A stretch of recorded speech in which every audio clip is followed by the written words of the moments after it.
E as novas tarifas de 25% sobre o aço e o alumínio impostas pelo presidente Donald Trump começaram a valer. A medida irá atingir em cheio o setor siderúrgico de grandes parceiros comerciais dos Estados Unidos, como o Canadá, México. Ronaldo Félix é especialista em comércio exterior e está aqui conosco ao vivo no Jornal da Manhã deste sábado para que a gente possa entender um pouco todo esse cenário. Ronaldo, já agradeço a sua participação e presença aqui conosco e quero começar essa nossa conversa trazendo os olhares aqui um pouco para o nosso país e também em relação às reações. O próprio governo Lula, classificou esse chamado tarifaço como uma imposição injustificável e equivocada de barreiras unilaterais. Geraldo Alckmin também diz que há uma disposição grande pelo diálogo, O ministro Fernando Haddad acabou se encontrando nesta sexta-feira aqui em São Paulo com associações da indústria siderúrgica para entender um pouco como vai ser esse diálogo. Queria entender se há mesmo expectativas para uma abertura de um canal de diálogo, se esse é o caminho e se essas reações vão trazer algum tipo de solução. Bom dia, Soraya. Bom dia a todos. A negociação é fundamental e essencial. Não existe outra possibilidade, num primeiro momento, para poder apaziguar essa situação e garantir que as exportações de aço para os Estados Unidos do Brasil se mantenham. A retaliação não é a melhor opção e o governo sabe disso. Ele entende que retaliar ou tarifar acima do que já é feito os produtos dos Estados Unidos para o Brasil, isso pode gerar uma retaliação maior e envolver outros setores que hoje não estão mapeados pelo governo Trump, impactar ainda mais e desbalancear a nossa balança comercial, que hoje ainda é um pouco favorável para os Estados Unidos, embora ela seja quase 50-50. Então, a negociação, partir para uma mesa de negociação, e eu entendo que essas negociações já se iniciaram e estão em estágio avançado, garantir ou fechar um acordo de uma cota anual é a melhor solução para esse ano e para o próximo ano, provavelmente. E, além disso, não continuar com discursos ou falácias de que vai ter algum tipo de retaliação, porque isso não vai acontecer e isso pode gerar um desconforto ainda maior e impactar essas negociações que já estão avançadas. Ronaldo, bom dia. O Instituto Aço Brasil coloca que um mês de produção chinesa equivale à totalidade da produção nacional, que é um grande excedente chinês. Por isso mesmo, no ano passado, o governo autorizou mais 25% para frear a entrada do aço chinês aqui no país. Como é que você avalia agora? O foco seria a China, o foco principal, evidentemente, dos Estados Unidos. O Brasil pode conseguir, então, essa política de cotas? Eu entendo que sim. A gente sempre teve, historicamente, o Brasil sempre teve, historicamente, uma parceria ou um relacionamento comercial com os Estados Unidos bem tranquilo, mesmo porque a nossa balança comercial, conforme eu citei, ela é equilibrada, ainda favorece um pouco os Estados Unidos. E o nosso aço, falando especificamente dessa commodity, o nosso aço, bem disse o comentarista anterior, ele é um aço quase que na sua maioria de semi-elaborados. A gente não exporta aços especiais. Não é o know-how do Brasil e o foco do Brasil para os Estados Unidos. E esse aço específico, os Estados Unidos ele depende muito desse aço, não só do Brasil, mas também do Canadá, que é um dos maiores exportadores para os Estados Unidos, para beneficiamento local. Então, as indústrias automotivas, de tecnologia, principalmente, vão sentir o impacto dessa perda de volume nas importações por parte dos Estados Unidos também. Então, quando a gente fala que o ideal é ter uma negociação, é porque ambos os lados estão preocupados. Embora o impacto maior, até pela dimensão da representatividade da exportação do aço na cadeia global, na balança comercial com os Estados Unidos seja relevante, quase 8% do total do que é exportado para os Estados Unidos também vão ter um impacto considerável. Reduzir quase 34% das importações e aumentar a produção local em um pouco mais de 6%, isso vai gerar um impacto direto no preço do produto para as empresas americanas. E isso pode incentivar também um aumento na inflação local, o que não é desejo do governo Trump para esse momento.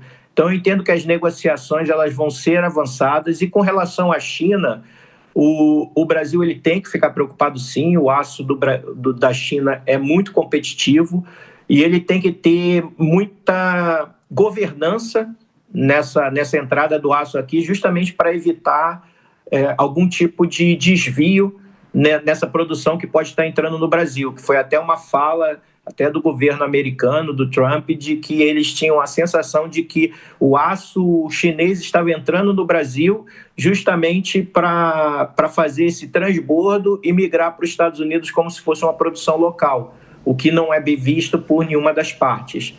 Então, o Brasil tem que se manter protecionista com relação à entrada do aço aqui no Brasil, justamente para demonstrar nessas negociações com os Estados Unidos que ele está preocupado e vai fazer essa governança, e ele também manter uma cota garante de que ele não vai impactar o mercado americano ou desbalancear a balança comercial que o Brasil tem com os Estados Unidos. É uma garantia para ambos os lados, e eu entendo que a intenção do governo Trump de tarifar ou de anunciar esse tarifaço para o Brasil é justamente fomentar essas ações de tratamento que o Brasil tem que fazer com relação principalmente ao aço, a entrada do aço chinês aqui no Brasil e esse risco de migrar esse aço indevidamente para os Estados Unidos. Não necessariamente a produção brasileira, mesmo porque o Brasil já tinha esse acordo de cotas com os Estados Unidos e a intenção agora é só renová-lo e mantê-lo.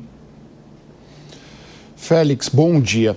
Você tocou num ponto que me instiga, que é a pressão que o presidente Trump vem sofrendo internamente dos próprios republicanos e por parte da indústria norte-americana, porque esse tarifaço acabaria também encarecendo o processo de produção norte-americano.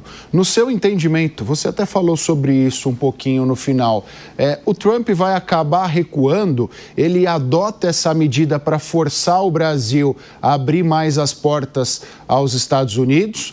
Ou seja, ele acabará recuando neste tarifaço, ou é uma questão ideológica muito mais do que racional e comercial e não há uma tendência pelo recuo?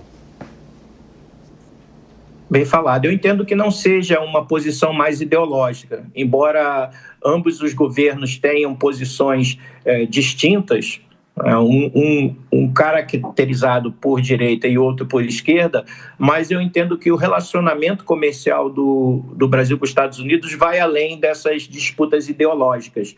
E o Trump ele é um exímio, ele é um empresário, um exímio negociador. Esse anúncio dessas tarifas, desse tarifaço, é justamente mais para fomentar, como se fosse um grande negociador. Ele coloca o preço o dobro, já sabendo que ele aceita 50% daquele preço. Então, a ideia é anunciar esse tarifaço, fazer com que o governo brasileiro se tensione e fique mais flexível para negociações e aceite imposições que os Estados Unidos quer colocar junto ao Brasil. Então, eu entendo que a gente vai conseguir sim avançar para um acordo, principalmente de definição de cota, que pode ser por um tempo pequeno, mas o tempo necessário para o Brasil, principalmente nesse segmento, se estruturar e fomentar novos mercados. Agora, com a abertura maior com a União Europeia, buscar novos parceiros comerciais na União Europeia e na Ásia, não só concentrando os seus esforços na China. Tem outros países asiáticos que o Brasil pode trabalhar para ser parceiro comercial e aumentar a sua participação em outros países e reduzir a sua dependência do mercado americano. Muito bom dia, Marcelo. Desculpa, Ronaldo. O Marcelo Matos já trouxe boa lembrança para nós de que o Brasil, primeiro que os Estados Unidos, havia aumentado as tarifas de importação do aço e o próprio governo dizia que era para proteger a indústria do aço.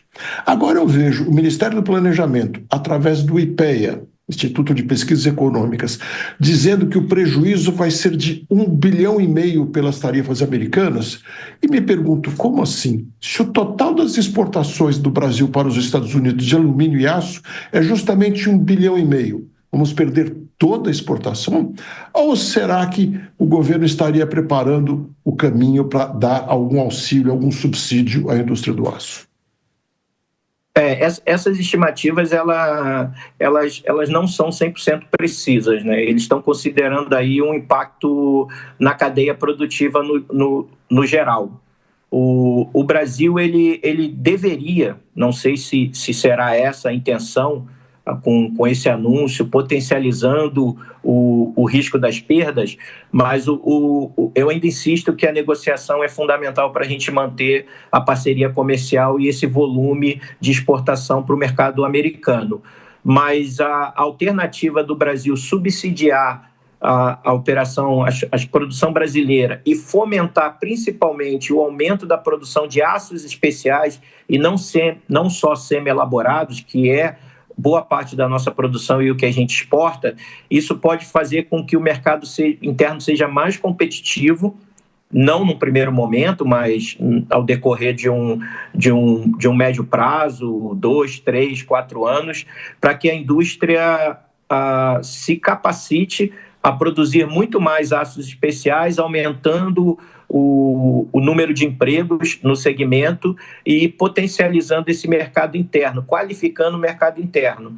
Isso pode ser uma alternativa também do governo, ainda velada, mas essa estratégia de divulgar um número de perdas muito mais elevado do que uma expectativa razoável pode ser essa intenção de abrir a possibilidade para negociações de incentivos fiscais para a indústria local. Conversamos com o especialista em comércio exterior, Ronaldo Félix, sobre o tarifaço de Donald Trump. Mais uma vez, Ronaldo, obrigada pela sua participação aqui conosco. Eu que agradeço. Um excelente dia para todos. Obrigada.